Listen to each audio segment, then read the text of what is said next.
Fala estudante, Adriano aqui do Clube do Poliglota, hoje para falar para você sobre um novo livro que eu comecei a ler hoje chamado Turning Pro, do Steven Pressfield. Deixa eu mostrar para você alguns dos tópicos principais para você pegar a ideia, the gist of this concept of Turning Pro. Então, a ideia é que o Steven, ele tinha escrito um livro chamado The War of Art, né? A arte da guerra virado ao avesso, né? A guerra da arte. Então, nesse livro ele passa um conceito interessante chamado resistance, que é aquela coisa que a gente sente quando está querendo sair da sua bolha, querendo sair da sua zona de conforto. Então, Turning Pro, do Steven Pressfield, é tipo uma continuação daquele livro lá. É claro que não é necessariamente diretamente uma continuação, é uma ideia que adiciona ao conceito. Então, para pensar que Turning Pro, ou seja, se transformar em alguém profissional, ok? Tem muito a ver com uma transição, entende? Com o Turning Pro, você está se transformando em um profissional.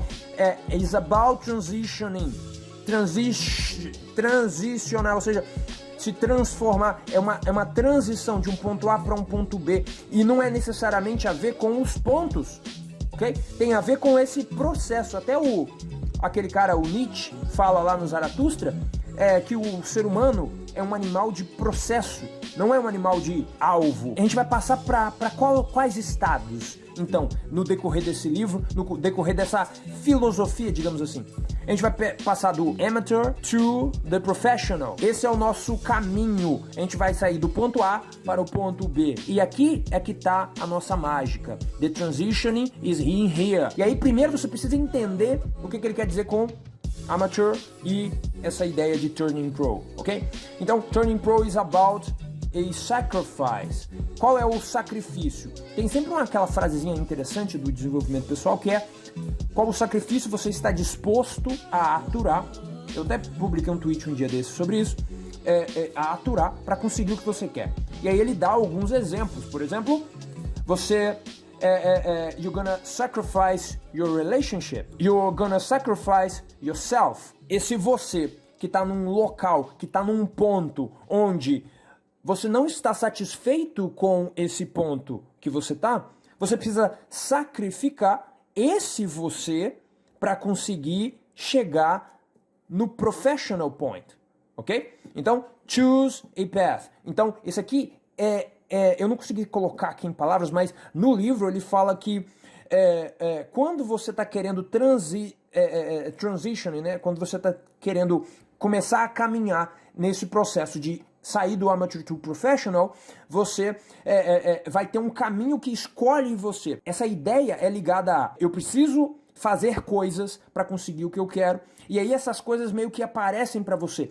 É aquela ideia do Jordan B. Peterson que ele fala: existem coisas que você sabe que precisa estar fazendo, mas que você não está fazendo, que você está evitando fazer, ou seja, procrastinando. E aí, choose path quer dizer: você vai fazer as coisas que você sabe que deveria fazer, mas não está fazendo, está evitando fazer, ok? Essa aqui é a parte do the sacrifice you're gonna have to endure, ok? Então, My Life as an Amateur. Então ele começa aqui vários tópicos do livro falando um pouco sobre a vida dele quando ele era um amador. Estudante, antes de eu continuar, eu quero que você escreva para mim o que você acha das ideias que eu estou passando para você aqui, né, da minha interpretação do livro, e outra, o que você acha desse tipo de quadro, desse formato que eu estou passando.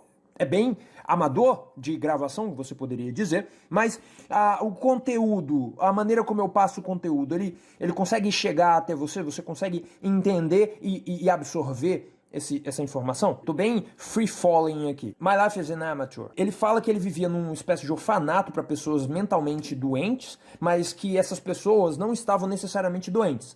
Mas uma coisa interessante é que essas pessoas, elas recebiam ajuda do governo, menos ele.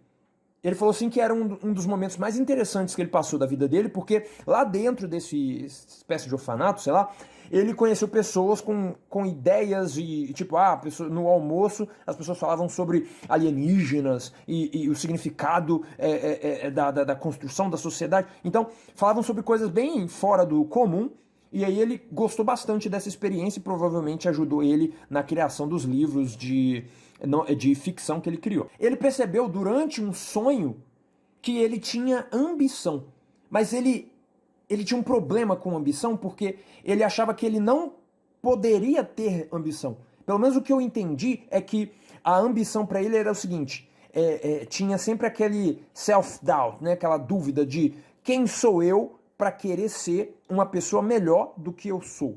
Quem sou eu para querer ter mais coisas do que as pessoas à minha volta têm?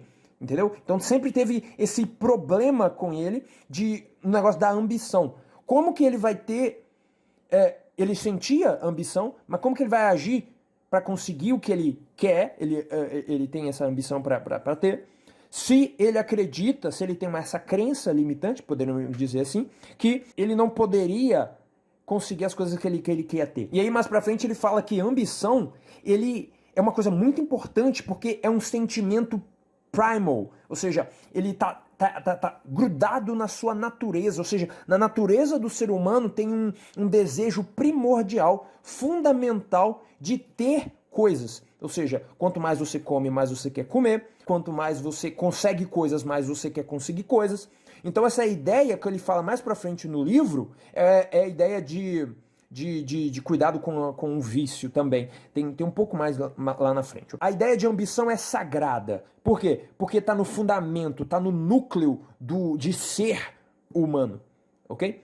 Porque se a gente simplesmente ficar satisfeito com o estado atual, se a gente simplesmente ficar assim, a gente estaria ainda na selva, né? A gente ainda estaria lá dentro das cavernas, desenhando lá, e não desenvolveria essa sociedade com essa economia, com essa tecnologia que a gente tem hoje. O primeiro herói do Steven Pressfield foi um gato de cabelo... ele era tipo... de cabeça vermelha, ou careca de cabeça vermelha, red-headed, ok? Esse gato, ele tinha uma coisa interessante, porque o Steven, ele saiu desse orfanato que ele ficava, depois que ele teve esse sonho e outras coisas aconteceram na vida dele, e ele alugou a gente poderia chamar de pocilga, né?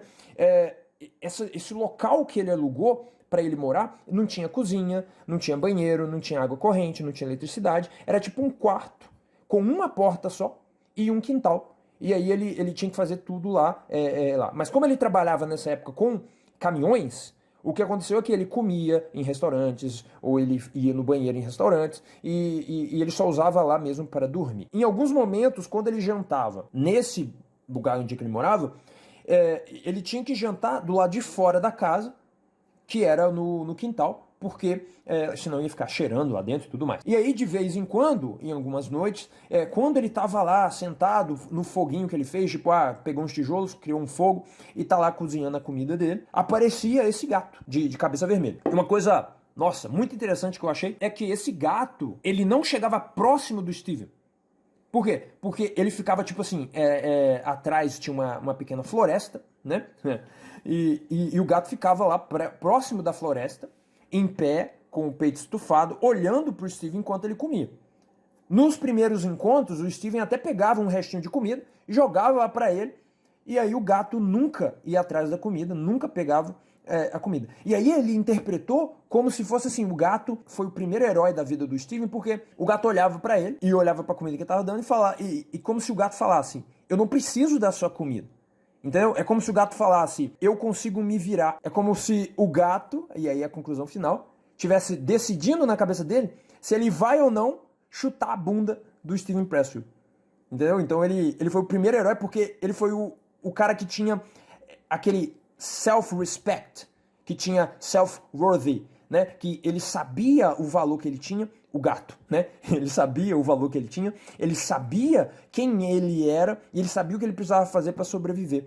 Ou seja, ele era totalmente centrado, ok? Ele era centrado e ele sabia o valor que ele tinha. Isso daqui tem a ver com uma história interessante que ele conta no livro. Ele andou por anos e anos, né, trabalhando com trucks, né, com caminhões e tudo mais, e ele sempre tinha, ou melhor, ele nunca tinha jogado fora a máquina de escrever dele.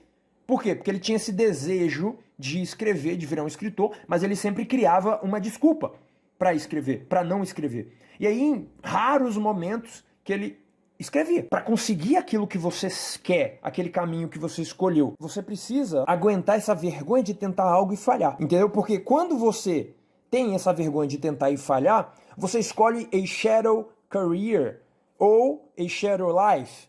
O que ele quer dizer com isso? Que quando você tem essa vergonha, essa resistência, como ele diz lá no primeiro livro dele, ele tem essa resistência, fazer o que ele sabe que precisa fazer, ele acaba fazendo outra coisa. E essa outra coisa é o quê? A shadow career. Imagina a situação da sua vida agora. Você está seguindo algum tipo de trabalho só para sobreviver? Você está seguindo algum tipo de caminho porque você está evitando o sofrimento, o gasto que você teria se seguisse o que você quer seguir? Você provavelmente está fazendo uma shadow career, né? Uma carreira de sombra, né? Uma carreira que é simplesmente a sombra de uma outra carreira, a sombra de uma carreira que você realmente gostaria de seguir, mas não vai seguir porque você não sabe se você seguisse, se você desse 100% de você, ó a formiguinha aqui, você conseguiria aquele resultado. E como ela é tão importante para você, falhar nela é muito difícil. Você segue outra carreira parecida com a que você está querendo. Então, por exemplo, ele seguiu a carreira de truck driver porque ele achava que a carreira de escritor, todas as características positivas que ele colocou em ser escritor, ele viu também na carreira de truck driver. E aí ele seguiu essa carreira, essa shadow career. É uma metáfora para a sua jornada. Então, você tem uma jornada que você sabe que precisaria seguir, mas você evita seguir ela porque você não sabe se que ela daria certo, que ela pagaria suas contas. E aí você escolhe uma shadow career, ou seja, algo que você consegue fazer, que é parecido com o que a sua jornada pede, mas que ela não tem os riscos que a sua carreira teria, ok? E isso, seguindo essa shadow career, você você chega até a shadow life, ok? Shadow life é muito louco, porque a shadow life tem a ver com o vício de seguir numa jornada, num caminho fácil de você seguir. Ela causa esse vício porque você vai procurar coisas para que você consiga aturar o sofrimento de não seguir aquilo que você quer, ou seja, é quase um ciclo vicioso. Você não vai seguir o que você quer seguir porque você não sabe se vai dar certo ou se vai pagar suas contas, mas você também não está satisfeito com o que você está fazendo agora e que está pagando as suas contas. Shadow Life é o que? Você fazer a carreira que você não quer, o que faz com que você persiga uma vida sem muito destino, sem muito sentido, porque você não tem uma direção. Então as ações que você faz na Shadow Life, elas mantêm você preso. E a interpretação para mim, isso pode ser consciente ou inconsciente, a interpretação para mim é o seguinte: quanto mais anos você dedica a Shadow Life, mais difícil é você abandonar a Shadow Life, porque você já casou, já tem filho, já tem responsabilidades que já estão tão enraizadas na forma como você vive, que você não pode simplesmente dizer fui. This Shadow Life is gonna make you weak. Vai fazer você fraco, vai fazer você medíocre, né? Vai fazer você morno, como o Jesus fala lá no Apocalipse. Então vai tirar a sua coragem. Por quê? Porque você não pode ter coragem para seguir um novo caminho, sendo que você tem que pagar as contas no final do mês. Finalizando aqui a leitura do livro. Se você estiver até aqui, escreve aí embaixo: eu vou me tornar profissional, né? Eu sou profissional, ou alguma coisa assim.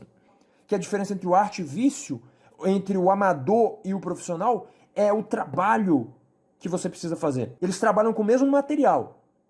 Um artista viciado ou um artista profissional. Aqui é interessante porque a diferença entre o amador e o profissional são os hábitos que eles fazem.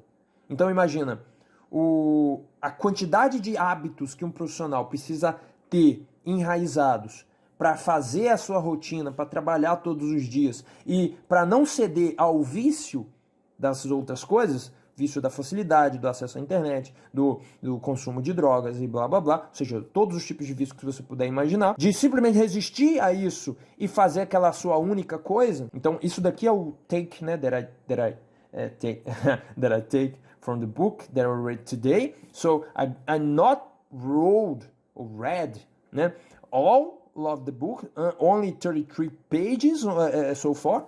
So maybe tomorrow I'm gonna make another video explaining to you or other pages, ok? Maravilha? Por esse vídeo é isso. Bye, bye.